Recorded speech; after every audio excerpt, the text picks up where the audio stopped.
You don't fucking know what you're fucking talking about, Elon said. Then you can make it precise.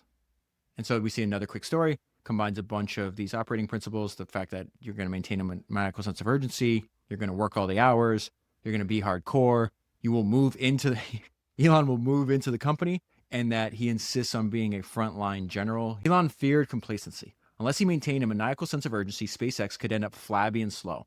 He paid a late night visit to pad 39A, which is a launch pad. There were only 2 people working.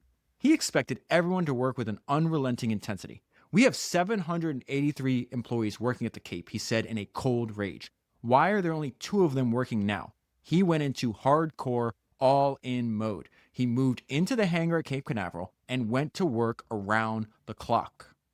And so Elon has that intense desire to work maniacally hard. And one way to make sure that everybody around him has that, he doesn't delegate the hiring decisions. And so at this point in SpaceX history, he's still interviewing every engineer hired. And so it says when hiring or promoting, he made a point of prioritizing attitude over resume. And his definition of a good attitude was a desire to work maniacally hard. And so he's constantly bringing in new people, but he will also, remember, he's like, I'm worried about people phoning in rich. He will also push old people out. He is remorseless. He is mission first. So he is sending an email. He's going to wind up pushing out one of the first engineers that worked on SpaceX. This guy worked there for 18 years. Remember, he said that camaraderie is dangerous. It makes it hard for people to challenge each other's work. There's a tendency to not want to throw a colleague under the bus, and that you should be avoiding it. So he sends this email to this guy that's been working with him for 18 years. You did an awesome job over many years, but eventually everyone's time comes to retire. Yours is now.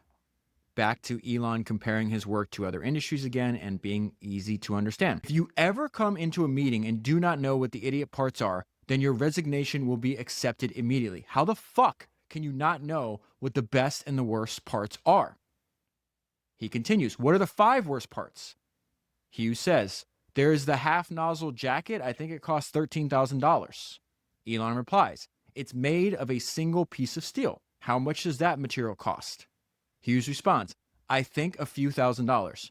Elon, of course, because he's obsessed, maniacal about costs, he knows the answer. No, it's just steel. It's $200. If you don't improve, your resignation will be accepted. And so after this happened, the author is asking him, like, don't you think you were too harsh with this guy? And Elon's response was, I give people hardcore feedback. Physics does not care about hurt feelings. It cares about whether you got the rocket right. And then we see more repetition on repetition.